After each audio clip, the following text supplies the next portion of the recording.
भोला अपनी पत्नी और दो बच्चों के साथ हरिपुर गांव में रहता था।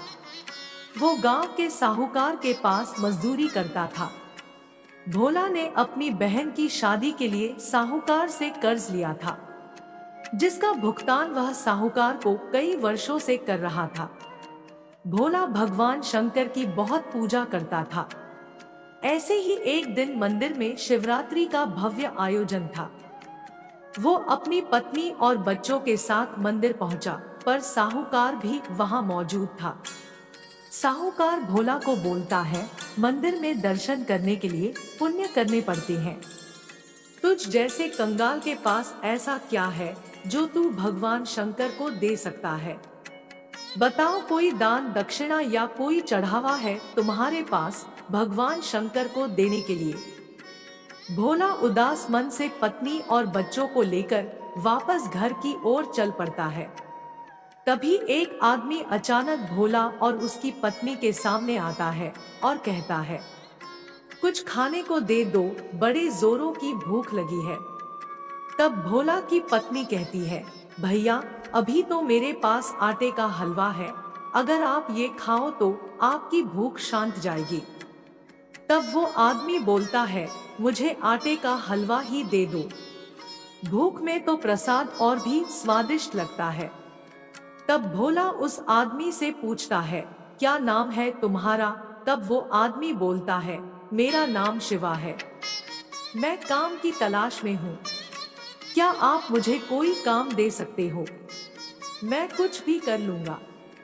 भोला कहता है, पर मैं तो खुद एक गरीब मजदूर हूँ, गांव के साहूकार के पास मजदूरी करता हूँ, मैं तुम्हें भला क्या काम दूंगा? तब शिवा कहता है, भैया, मुझे कोई भी काम दे दो, बदले में मुझे पैसे नहीं, बस रहने की जगह दे देना। भोला शिवा की मजबूरी देखकर हाँ कह देता है। अगले दिन से शिवा वहीं रहने लगता है और घर के काम में मदद करने लगता है। एक दिन भोला अपनी पत्नी माला से बोला, माला, शिवा हमारे लिए इतना सब कुछ क्यों कर रहा है? बच्चों के लिए भी यह इतना दूध, फल, सब्जी सब ले आता है, पर कब तक हम शिवा को बिना पैसे दिए काम करवाते रहेंगे? तब भोला की पत्नी माला बोलती है, तुम एक काम क्यों नहीं करते, साहूकार से कहकर इसे भी अपने साथ काम पर लगवा लो, वहां तो इसे काम के बदले पगार मिल जाएगी। भोला को माला की बात सही लगी। वो शिवा को लेकर साहूकार के पास जाता है और काम दिलवा देता है। शिवा भोला के साथ अब खेतों पर भी काम करने जाने लगा। साहूकार शिवा को जो भी पगार देता, वो पैसे शिवा भोला को संभालने के लिए दे देता था। भोला कई बार शिवा से कहता है कि वो अपने पैसे वापस ले ले, परंतु शिवा उसे कहता है कि जब वक्त आएगा ये पैसे तभी काम आएंगे। एक दिन साहूकार भोला और शिवा को किसी काम से दूसरे गांव भेजता है। रास्ते में रात हो जाती है, जंगल का रास्ता था। तभी एक शेर के दहाड़ने की आवाज आती है। भोला घबरा जाता है। तब शिवा भोला से कहता है, भोला भैया, आप तो भगवान शंकर के परम भक्त हो, तो डर कैसा? और जब भक्त मुसीबत में हो तो भगवान को भी सहायता के लिए आना ही पड़ता है। आप उस पेड़ के ऊपर चढ़कर बैठ जाओ, बाकी सब मैं देख लूंगा। तब भोला शिवा से कहता है, शिवा, मैं तुम्हें अकेला छोड़कर कैसे पेड़ पर चढ़कर बैठ जाऊं? ये तो सही बात नहीं है। शिवा कहता है, भोला भैया, आप निश्चिंत रहो, मुझे कुछ नहीं होगा। भोला जैसे ही पेड़ पर चढ़ने के लिए मुड़ता है, वो देखता है कि शेर उसके सामने खड़ा है। भोला शेर को अपने सामने देख डर जाता है और आंखें बंद करके ओम नमः शिवाय, ओम नमः शिवाय का जाप करने लगता है। शिवा भोला के आगे आ जाता है। शेर शिवा को थोड़ी देर तक देखता रहता है और बिना कुछ कहे जंगल की ओर चला जाता है। भोला और शिवा दोनों घर आ जाते हैं। भोला पूरी रात उस घटना को याद करता रहता है। अगली सुबह जब वह सोकर उठता है तो शिवा घर पर नहीं था। भोला आसपास में पूछता है, पर शिवा का कहीं भी पता नहीं चलता। वो साहूकार से जाकर पूछता है। तब साहूकार भोला को बताता है कि शिवा तो सुबह ही मेरे पास आया और मेरे से बोला कि अमरनाथ यात्रा पर निकलना है, इसलिए वो अपना हिसाब कर गया। भोला घर आता है और सारी बात माला को बताता है। माला भी सुनकर बहुत हैरान होती है कि अचानक बिना बताए शिवा अमरनाथ की इतनी लंबी यात्रा पर कैसे निकल गया। भोला को कुछ समझ नहीं आ रहा था। उसी रात को सपने में भगवान शंकर भोला को दिखाई देते हैं और सपने में भोला से कहते हैं, उठो भोला, तुमने मुझे पहचाना नहीं, मैं ही तुम्हारा शिवा हूँ जिसके बारे में तुम चिंता कर रहे हो। तब भोला कहता है, हे भोलेनाथ, मेरे प्रभु, आप ही शिवा हो, मैंने आपको पहचाना नहीं। ये कैसी भूल हो गई महादेव, मुझे माफ कर दीजिए। मैंने आपकी सेवा नहीं की बल्कि आपसे सेवा करवाई। आप मुझे छोड़कर क्यों चले गए प्रभु? हे महादेव, लौट आओ मेरे पास। तब भगवान शंकर बोले, भोला, अब तुम मेरे पास अमरनाथ यात्रा करके आओगे। मैं अमरनाथ में ही तुम्हें अपने दर्शन दूंगा। इतना कहकर भगवान भोलेनाथ अंतर्ध्यान हो गए। अगले दिन भोला ने सारी बात माला को बताई, पर भोला इसी चिंता में था कि अमरनाथ की यात्रा के लिए उसके पास पैसे कहां से आएंगे। तभी माला उससे बोली, सुनो, आपको याद है ना, शिवा हमारे पास अपने पैसे जोड़ता था। इसका मतलब महादेव ने स्वयं हमारी अमरनाथ यात्रा की व्यवस्था कर दी है। आपकी जय हो बाबा बर्फानी, आपकी जय हो। भोला माला से कहता है, माला, हमारे शिवशंकर ने हमें अपने धाम बुलाया है, हमें अमरनाथ बुलाया है। भोला उन रुपयों से अपनी अमरनाथ यात्रा पर जाने की तैयारी करता है और साहूकार के पास कुछ दिन की छुट्टी मांगने जाता है। साहूकार भोला से कहता है, छुट्टी तो तू ले ले, वो तो तेरे पैसे मैं उतने दिन के काट ही लूंगा, पर ये बता, तू अमरनाथ की यात्रा के बारे में जानता भी है? पता है कितनी दूर है अमरनाथ धाम? पैसा, कपड़ा, खाना पीना, पूरे परिवार के साथ तू कैसे अमरनाथ की यात्रा कर पाएगा? बहुत कुछ देखना पड़ता है। वहां पर पूरा पंजीकरण होता है। पूरी तरह से स्वस्थ मनुष्य ही अमरनाथ की यात्रा कर सकता है, नहीं तो रास्ते में ही रोक देते हैं। और तू ठहरा एक गरीब कमजोर आदमी, दो दिन तक तो तू रोटी नहीं खाता। रास्ते में गिरकर बेहोश हो गया तो वापस भेज देंगे।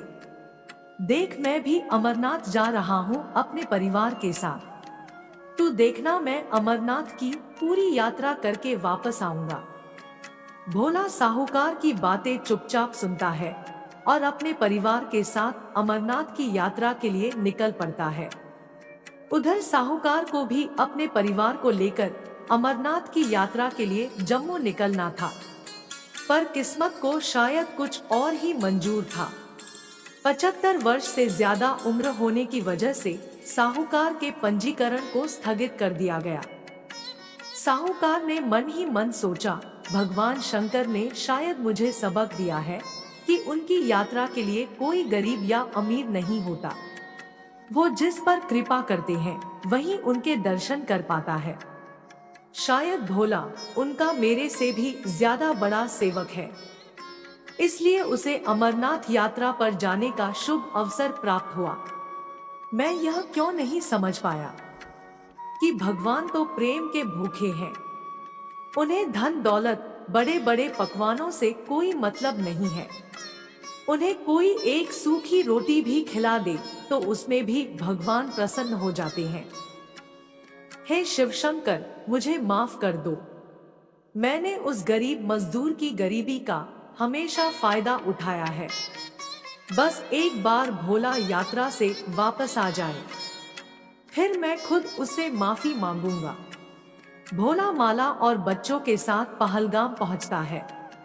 वहां से वह पैदल ही यात्रा शुरू करता है। ओम नमः शिवाय का जाप करता हुआ वो आगे बढ़ता रहता है।